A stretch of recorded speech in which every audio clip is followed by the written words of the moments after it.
In the 6th century BC, in the south of Nepal, in the foothills of the Himalayas, was born Prince Siddhartha Gautama. His name was given as Siddhartha. Artha means one who's accomplished himself.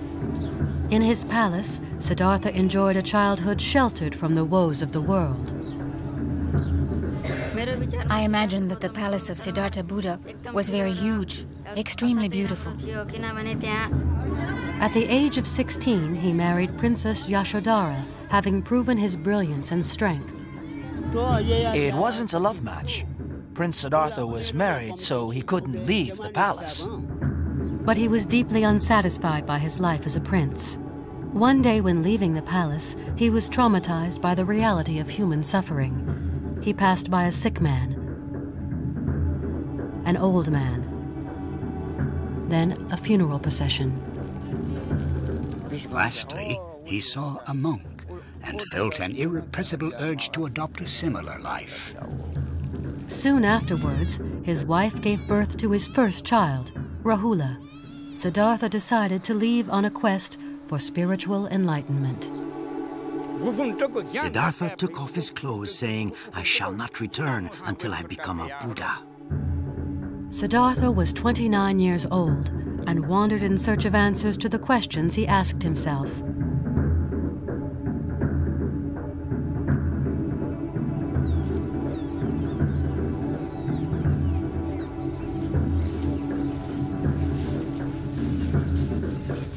He wanted to discover a remedy for suffering, the pain of birth, old age, sickness, and death.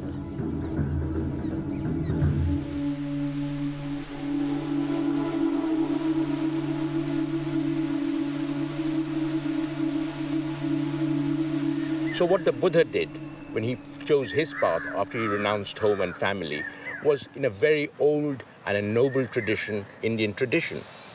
The Buddha was following a path many people who are on the seeking enlightenment, who are seeking mystical experience, did. He had renounced his family and took to the road. Because it's only on the road that you start meeting people, that you're able to share experience. By staying in your own little village, you're not going to get very much. Now, there are many paths, and each one follows his own path. Some follow their path by burying their head in sand, others by standing on one leg, others by piercing themselves with knives and sword, others through breathing exercises, others through recitation of chanting. So 1,000 people, 1,000 ways. He set out to look for a religious master, a guru who would help him in his spiritual quest.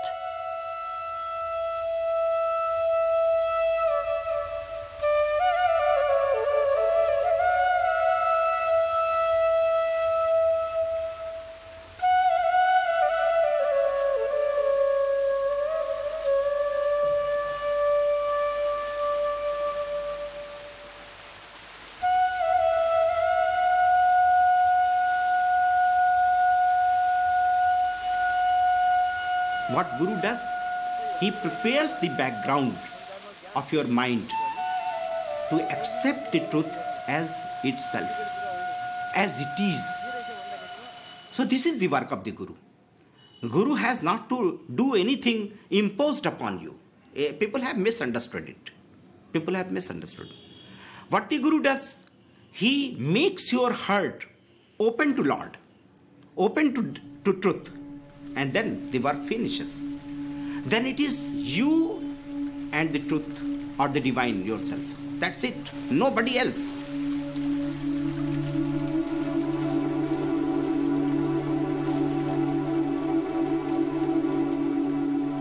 There was spiritual turmoil in this part of the world in the 5th century BC.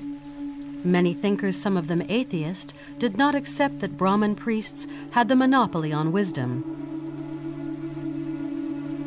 These thinkers renounced their families and riches to set out on a quest for spiritual enlightenment.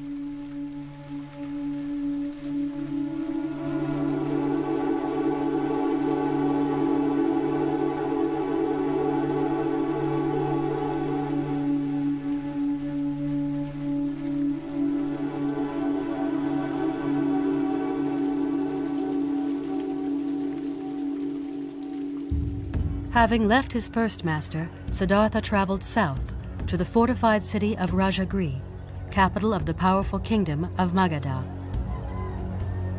Buddhist texts state that King Bimbisara was good, just, and sensitive to new ways of thinking. He welcomed thinkers and wise men who entered his kingdom. You can still see the ruins of the 48 kilometers of ramparts that encircled the city at the time of Siddhartha.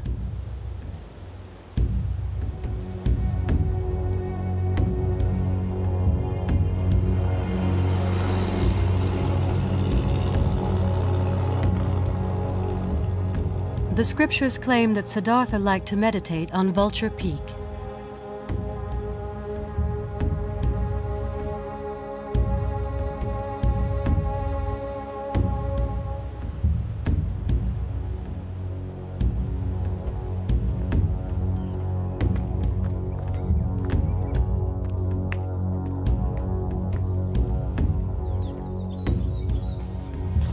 Underneath the Vulture Peak here, we have one of the many caves which are found in the vicinity of the city of Rajagriha.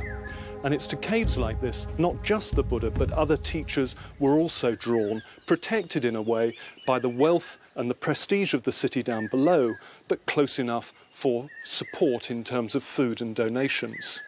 And caves like this still play a very important role within pilgrimage today. And you can see fragments of gold leaf here applied by visiting pilgrims from Southeast Asia. And so sites like this, for them, are very important and significant because they attribute them to the actual occupation by the Buddha himself.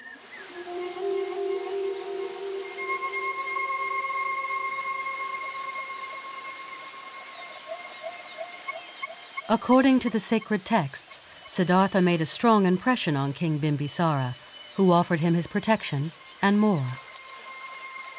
After leaving the palace, the Lord wandered as a monk in the kingdom of King Bimbisara. The Buddha was a very handsome man. The people in Rajagriha started asking each other, is this a man or a god? Where did he come from? The king was told about him, and Siddhartha was summoned to meet him. When he saw this monk, King Bimbisara was amazed. He thought to himself, he doesn't look like he has to earn his living by begging. He also thought, I have only one daughter. It would be good if I could persuade this monk to marry my daughter. So King Bimbisara offered Siddhartha half of his kingdom. Siddhartha replied, "Why would I accept your kingdom, since I have already renounced that of my father?"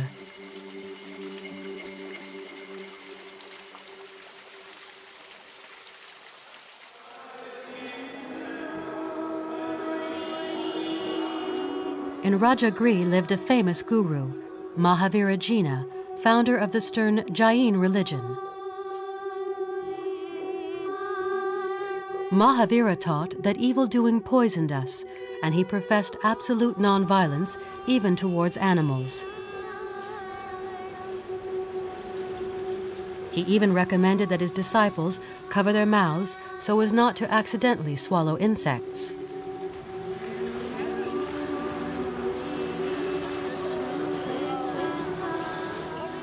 Lord Buddha also came from this area.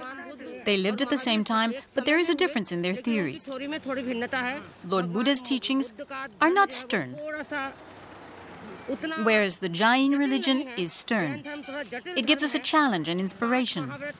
It gives us the inspiration of the soul. We have guiding principles, non-violence, truth, celibacy, etc. And so to follow the principles, we walk. We beg for our food in order to survive. We walk for the betterment of the human race.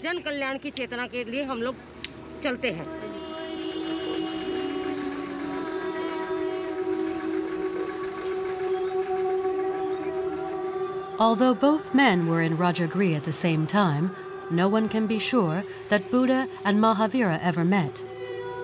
But some Jain historians think that Mahavira influenced the young Siddhartha during his ascetic period.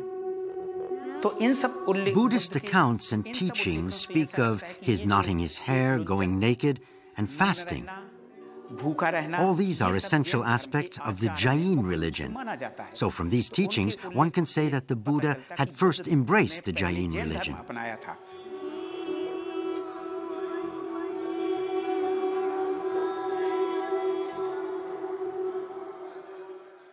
The sacred writings insist that Siddhartha studied with 6 different masters in all, but none of their doctrines satisfied him.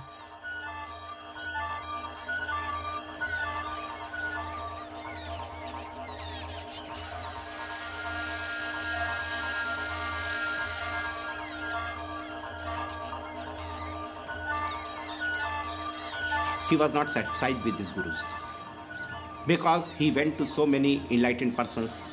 They told something to do for the realization. He did, but he couldn't attain. So at last, he left all those things and he himself sat just with the open-heartedness to reveal the truth himself.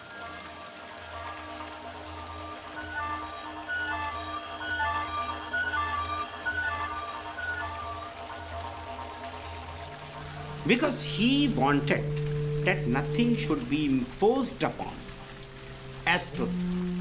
What is truth should reveal himself. So he left everything. He was thirsty after the divine, or to say the truth of the life. So the truth himself revealed to him, and that is seeking of knowledge in the Gaya. Continuing his journeys in search of truth, Siddhartha met 5 companions. He traveled through the valley of the Ganges with them. Legend says the peasants fed the holy men and spread hot embers around them to keep snakes at bay so that they could meditate.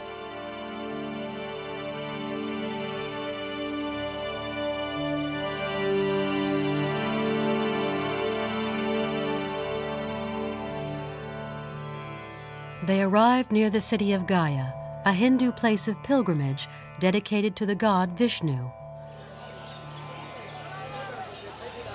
Every good Hindu has to visit it once in his life. Buddhist writings don't mention whether or not Siddhartha went there, yet some think it would be surprising if he hadn't gone.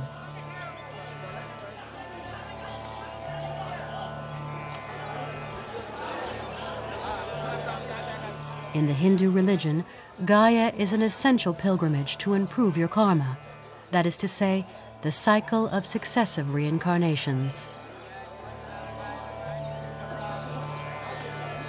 One wonders why the Buddha came here.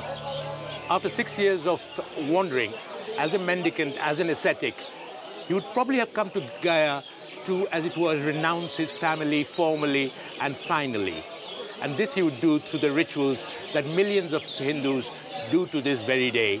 So what you do is you perform the rites of absolving your ancestors of their karma. Because once you've taken care of your ancestors and they're up in heaven, then you can move forward, because then you are no more part of the cycle of birth and death.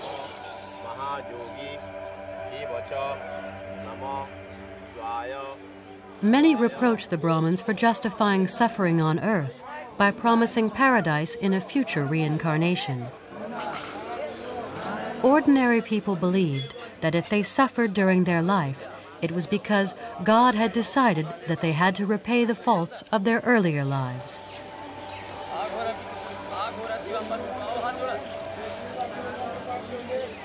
These people are going through their ancestral worships of basically the residual karma of their ancestors are being sanctified so that their ancestors don't take birth, their place anymore in the, either as cats and dogs or birds or whatever. And the books that you see the people with, they are the 7 generations before. Because when you come here, you have to remember your last 7 generations, and in the books are the records of the names of your past 7 generations.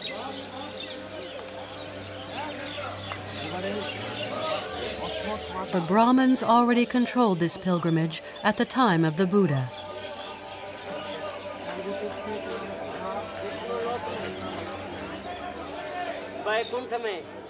And here he observed the whole sort of absolute stranglehold of the Brahmins on Hindu society. And maybe it was one of those things that he found was necessary, that to escape from the stranglehold of the Brahmin, one had to break away from the caste system.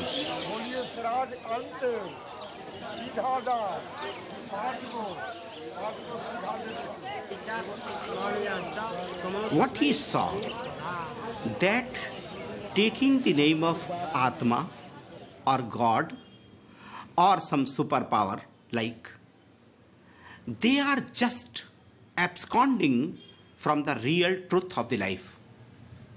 And he wants that you must penetrate on the basic truth of the life. He is against the hypocrisy, which has become a real special feature of that time of monks or that type of sincere aspirants. And that was to be hammered. And every guru does that. And if he will not do that, he is not a real reformer.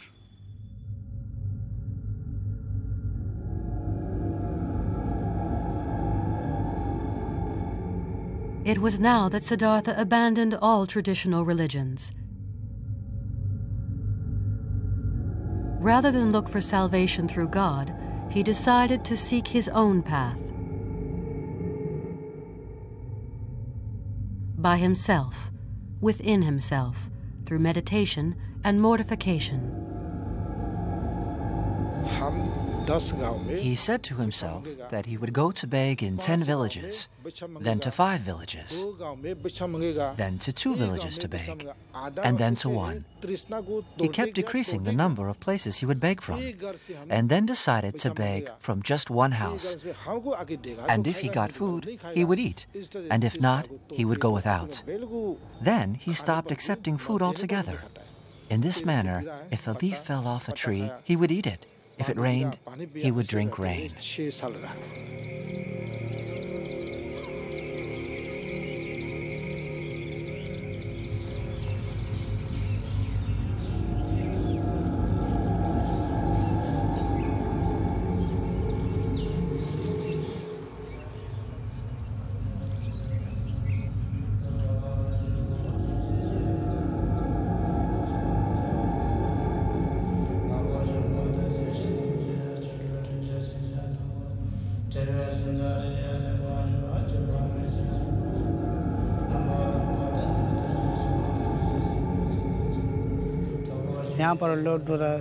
Here, in this place, the Lord Buddha meditated for 6 years, without any food or water. In one day, he would have 1 cup of water, 1 piece of bread, a single grain of rice.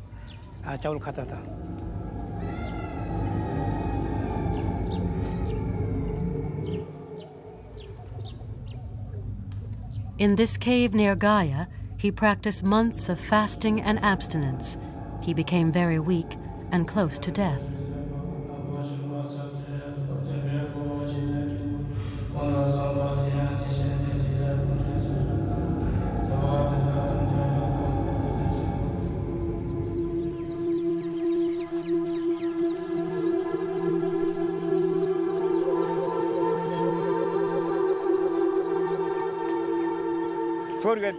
There was a young girl called Sujata. She owned a bull and thousands of cows that needed milking every day. She let them graze in the countryside.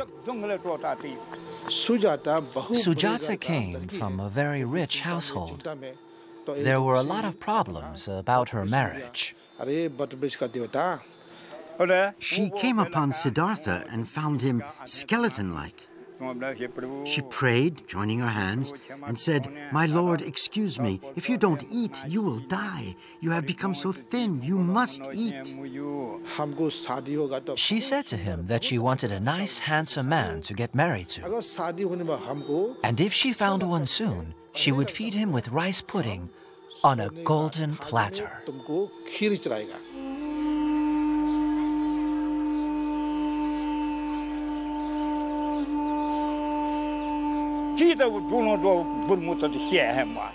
She boiled milk with honey and rice and brought it to Siddhartha. "My Lord, eat this." And he ate it. And after he had eaten, Sujata said, Lord, you must eat every day.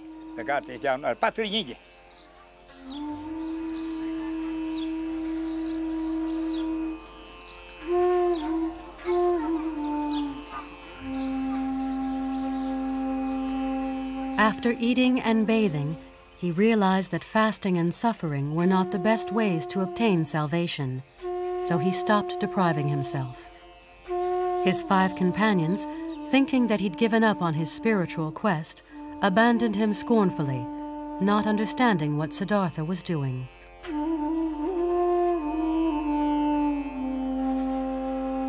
There was a group of village girls passing away, playing some instrument, musical instrument.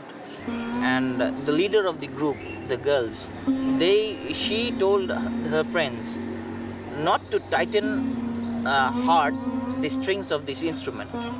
If it's too tight, it may break. And not to leave it too loose either, that there won't be any good music coming out from the instrument.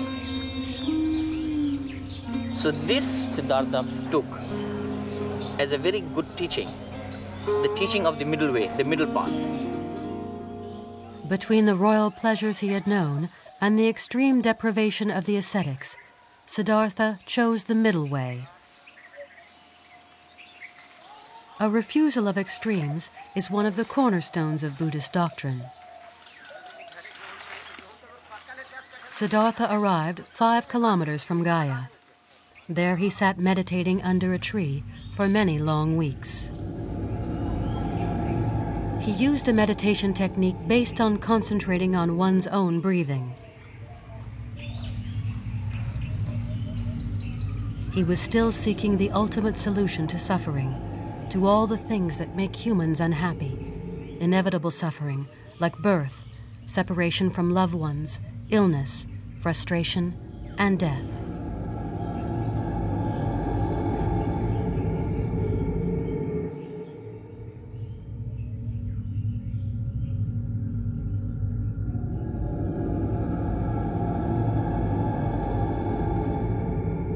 And it was during this long period of meditation that demons tried very hard to break his concentration, to distract him from his goal.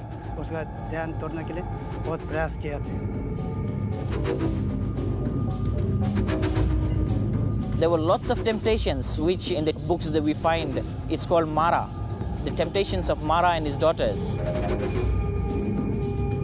So the Mara was trying to tempt him in many ways by showing him pictures of beautiful girls and beautiful ladies and the luxuries of life. But these temptations, Buddha overcame these temptations, realizing the futility of the luxurious life. The sacred texts say that after 40 days, the truth came to Siddhartha in stages. During the first night watch, he achieved insight into all his past lives. During the second night watch, he discovered the coherence of cyclical existences, the law of cause and effect, the movement of karma.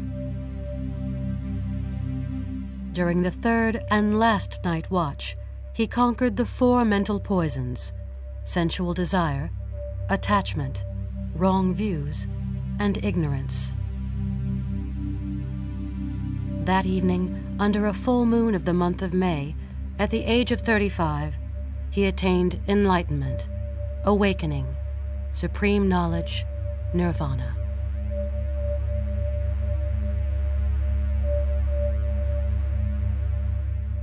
Sitting at the foot of the Bodhi tree, he was able to make a breakthrough, and he was completely liberated from suffering.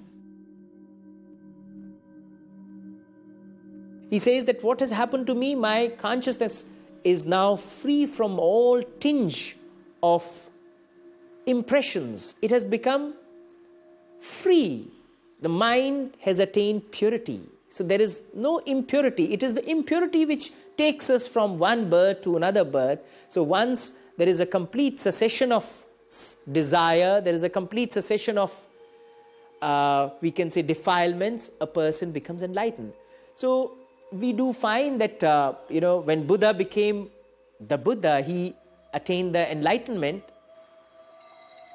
It is like a flame which is extinguished. When a flame is extinguished, where it goes, we don't know. Neither it is on the right, nor it is on the left, nor up, nor down. It is just gone. It is extinguished. So similarly, it's like extinguishing of a flame.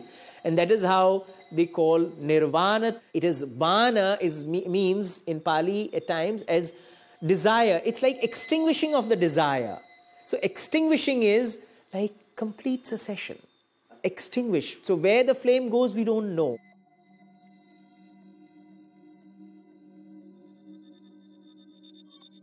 To meditate deeply, you find out that even ideas like being and non-being, birth and death, coming and going, are wrong ideas.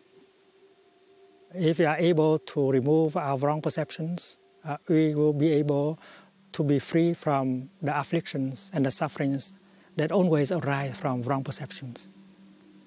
And that is why ideas like being born, dying, coming and going, being and non-being should be removed by the practice of looking deeply. And when you can remove these notions, you are free and you have non-fear. And non-fear is the true foundation of great happiness. Having finally found the answers in the face of universal suffering, he became the one called the Buddha, which means the enlightened one, or he who has supreme knowledge.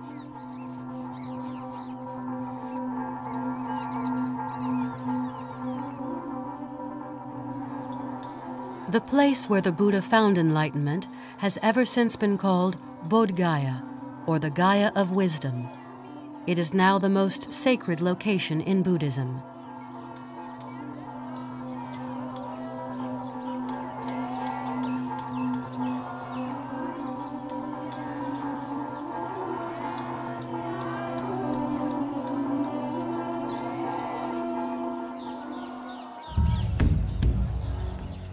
There is still a tree here, a Ficus religiosa called the Bodhi tree. It is said to be one of the oldest trees in India.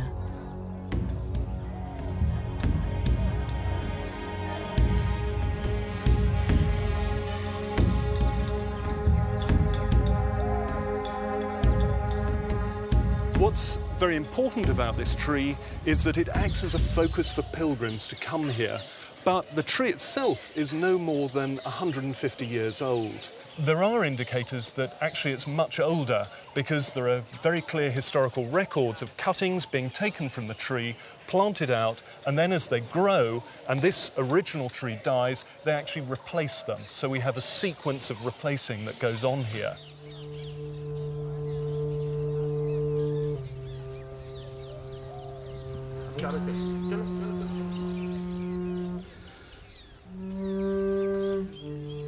After enlightenment, the Buddha spent several days at the foot of the Bodhi tree in order to enjoy himself, enjoy his enlightenment.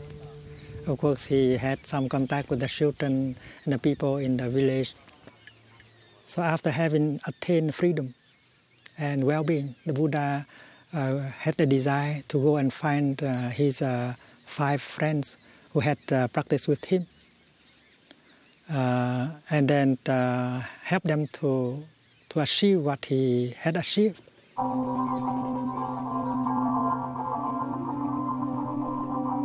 After finding enlightenment, the Buddha decided to share the good news.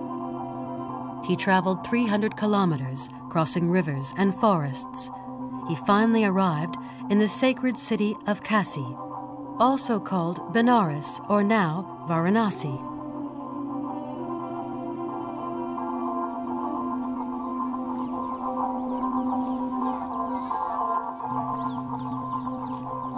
Coming on the way from Bodh Gaya to Benares, Buddha met one Brahmin.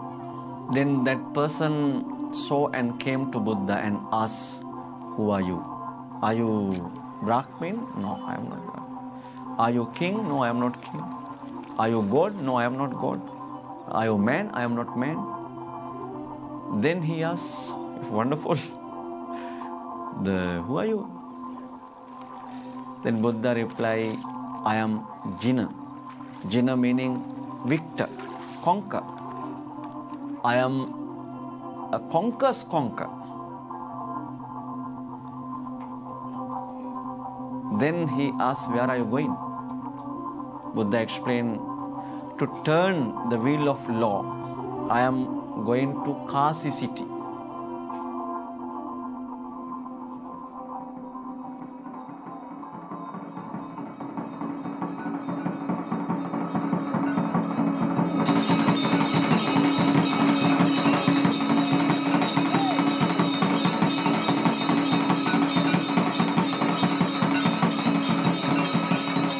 From the ancient time, Varanasi was the seat of learning, the seat of knowledge. So Buddha thought that I shall get the right persons here in Varanasi. Real monks, real persons who they are thirsty after the divine, after the truth of the life.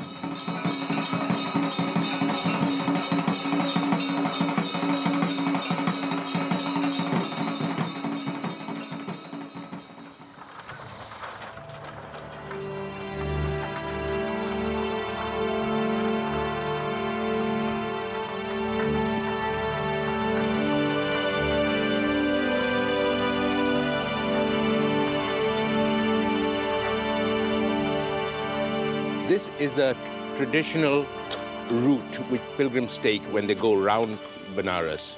And it is something which is almost like a must for pilgrims. This is called the Panchkosh, which means the 10 miles.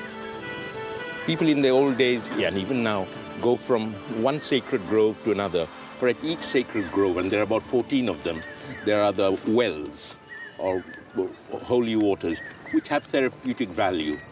So people used to go there and meet the other holy men. And this is where the holy men exchange their philosophies, their experiences, the very gurus they've met, the yogas they've learned, the mystical training they've had. And the Buddha would have come there to share his experience of his mystical experiences with the other holy men. Benares is a place where people who are in search of spiritual enlightenment or a spiritual path have traditionally from all over India come here, because this is, after all, the epicenter of Hinduism. And having come here, this is where he is most likely to be able to convert people to his philosophy, to his way of thinking. And this was the best place to meet such receptive people.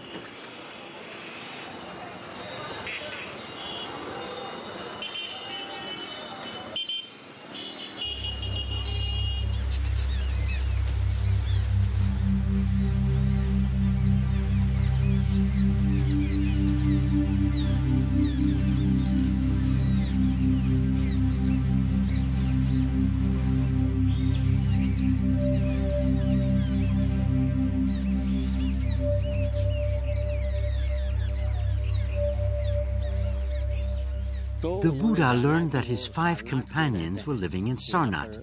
There were a lot of deer there, and thus it was called a land of sages and deer. Sarnath is a very new name. When he approached the monks, they said to themselves, "This one has left the path of meditation and therefore cannot have any knowledge." So they did not ask him anything. But as the Buddha approached them, they felt the full force of his personality. And he said, "I have come to give you a revelation, and I have become a Buddha." That evening, the Buddha preached his first sermon. It has become the basis of all Buddhism and is called the Truth of the Buddha, or Buddha Dharma. Its essence is the 4 Noble Truths.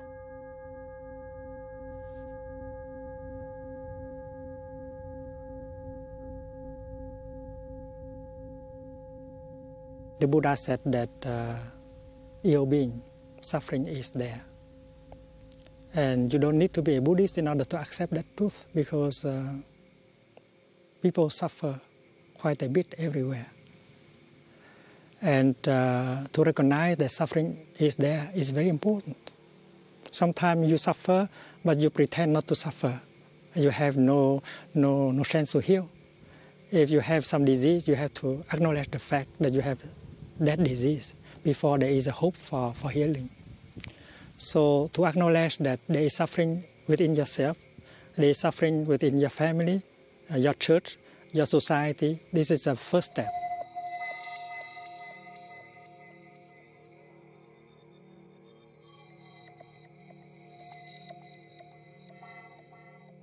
And then the second step is to find a second noble truth where that suffering has come from, the root of suffering. And the Buddha said that if you run away, if you try to run away from suffering, you have no chance to understand the root of suffering. That is why you have to get the courage to look straight, deeply into suffering in order to understand the nature and the cause of suffering. And that is the second noble truth. It's like a doctor. The doctor recognizes that there is a disease, and he has to look deeply in order to identify the cause of the disease. The second noble truth.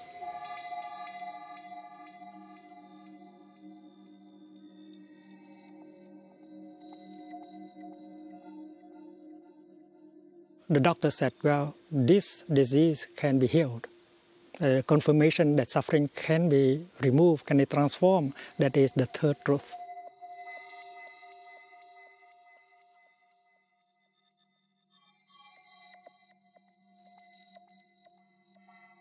If you have recognized the cause, the root of your suffering, and then you will see what kind of practice, what kind of path that can lead you out of the situation of suffering. That is the fourth noble truth. The Buddha proposed a path to nirvana made up of simple and very realistic steps. It is the practice that helps you to get in touch with the wonders of life, to bring happiness, to bring well-being into your situation. Because the cessation of suffering means the beginning, the manifestation of happiness. After the Sarnath sermon, his 5 companions asked the Buddha to accept them as his disciples. Thus he created the first monastic Buddhist community, the Sangha.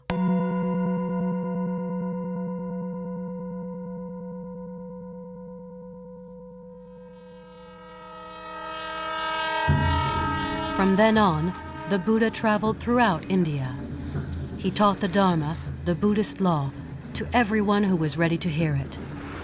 Whether they were men or women, kings or peasants, Brahmins or without caste, rich or poor, ascetics or brigands, he made no distinction. The Buddha explained that with a just balance and meditation, every human being is able to experience nirvana. It was a revolutionary message at the time.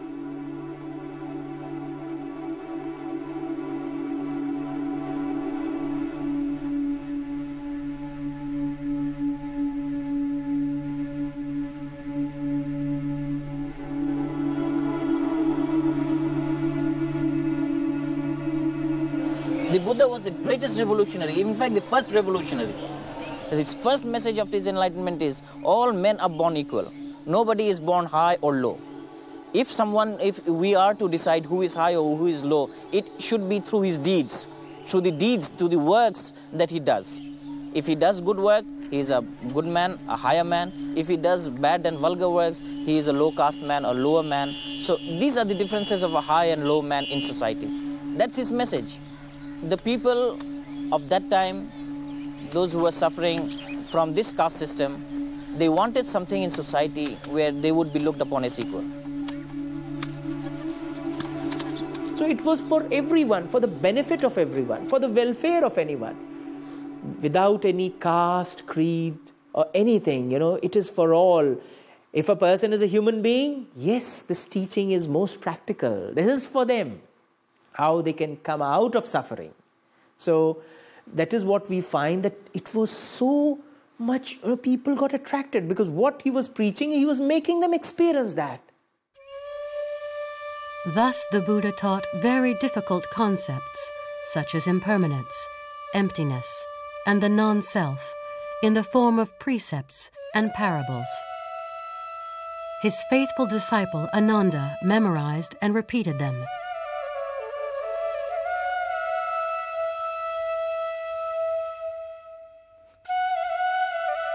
From a time when writing was little used, Buddha's thought has come down to us through oral tradition in a language accessible to all. What he used was Pali, the spoken language, the language that was spoken by the commoners. And that was the means of his going to the people, directly across the people, talking directly to the common man, to the lowest strata of the society. Henceforth, the Buddha spent most of his time developing the community of begging monks, the Sangha.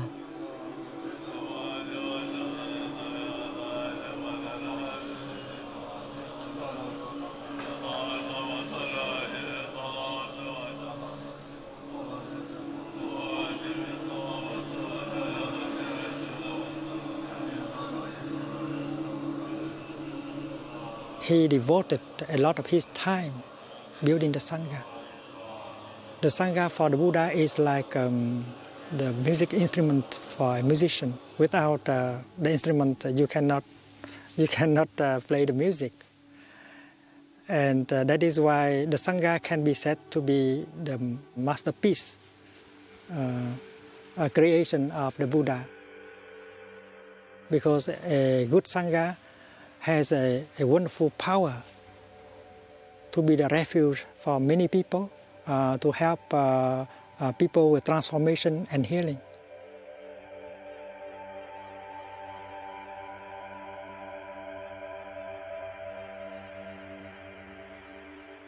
The Buddha returned with hundreds of monks to his friend King Bimbisara. Bimbisara immediately offered him land to build a monastery. The Buddha gave one of his most famous sermons on this hill. In the Lotus Sutra, the Sermon on the Perfection of Wisdom, he explained how every human being could become a Buddha.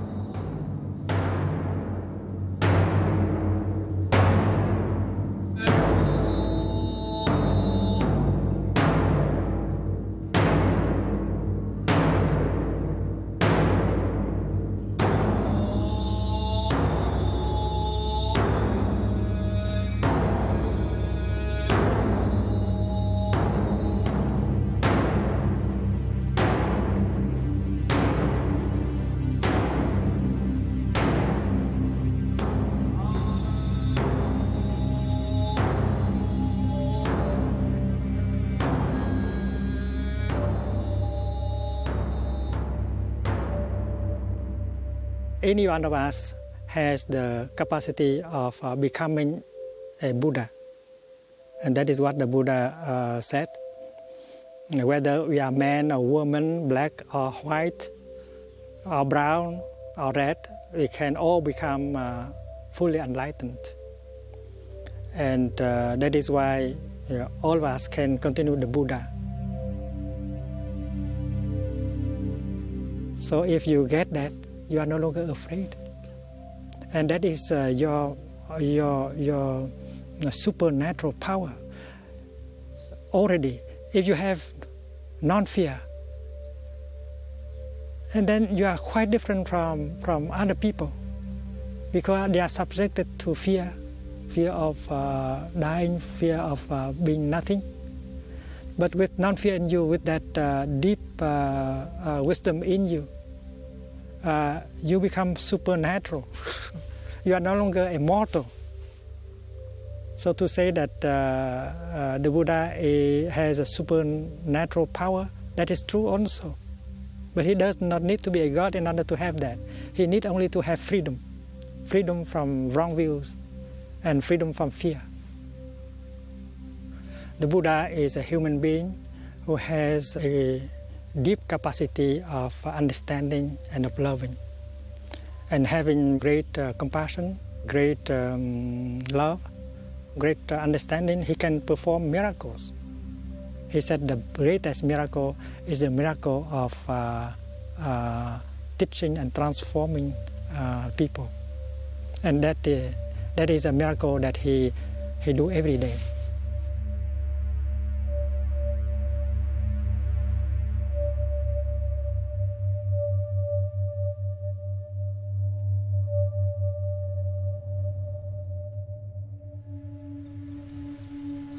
During a period of more than 40 years, the Buddha's teachings achieved great popularity. The monastic community, the Sangha, developed in all major cities in the north of the country, including Shravasti, Kosambi, and Nalanda. At the age of 80, in the city of Vaishali, sensing the approach of his death, the Buddha gave his deepest wisdom, the Sutra on Nirvana. He explained to his disciples how to understand death.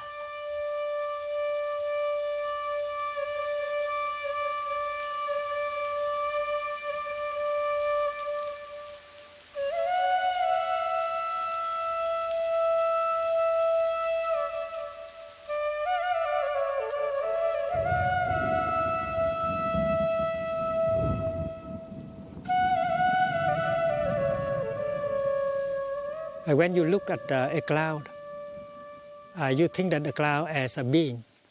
And later on, when the cloud becomes the rain, you don't see the cloud anymore, and you say the cloud is not there.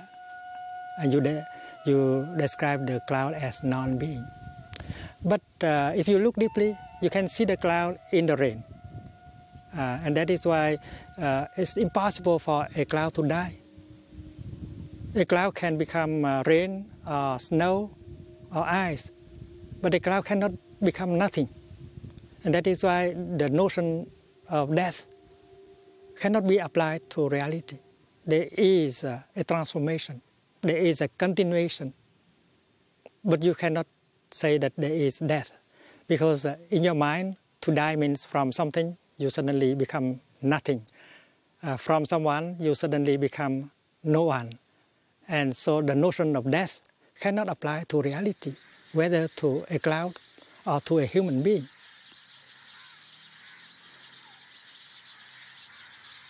Then, the Buddha journeyed to the small town of Kushinagar.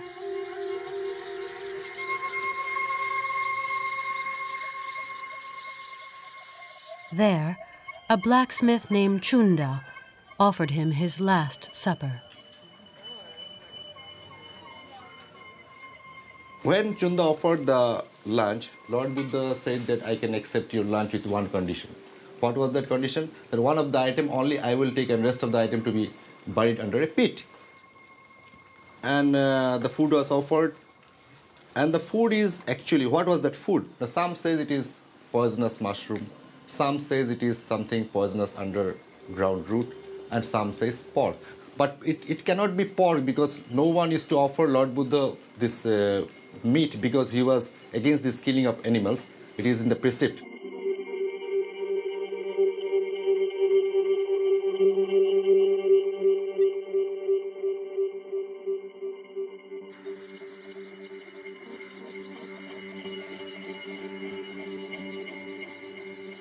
That night, the Buddha suffered from violent stomach pains. Death hovered. He summoned his closest disciple, Ananda, to hear his last wishes.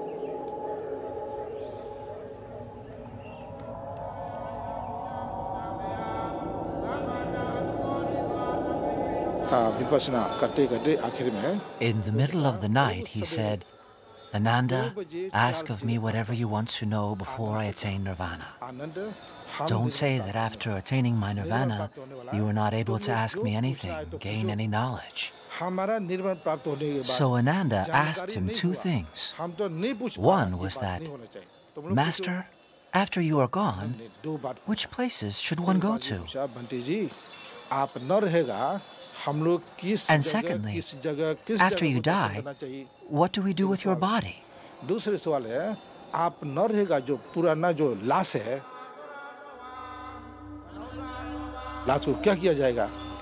To answer the first question, Gautama Buddha said, I was born in Lumbini.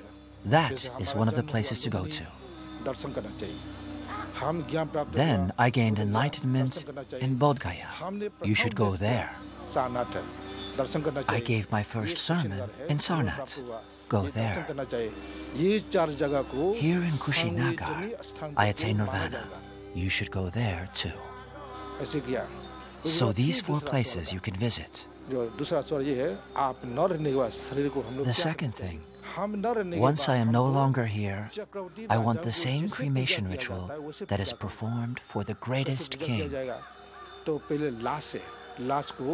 First, wash the body, and then embalm the body in clarified butter, and then wrap it 500 times in fine spun cotton. And then, Ananda, make a pyre of sandalwood, place my body on top, and burn it.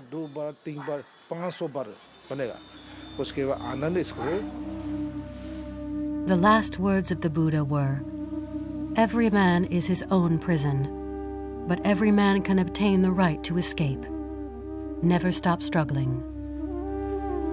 At the age of 80, the Buddha died. One evening under a full moon, attaining Mahapara Nirvana.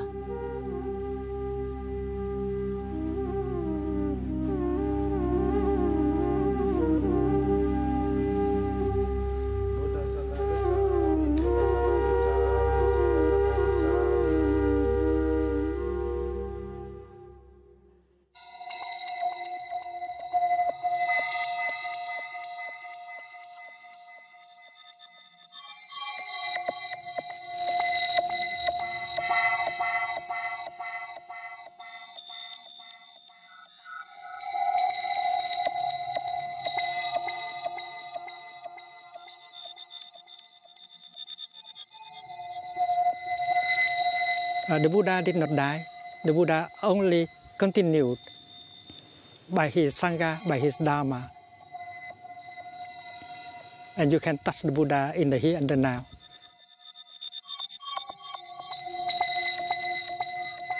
Siddhartha aile gyan pura gare Buddha hai bannu ho Buddha hai bannu Buddha ko desa yo shanti kshetra Nepalai pyaro cha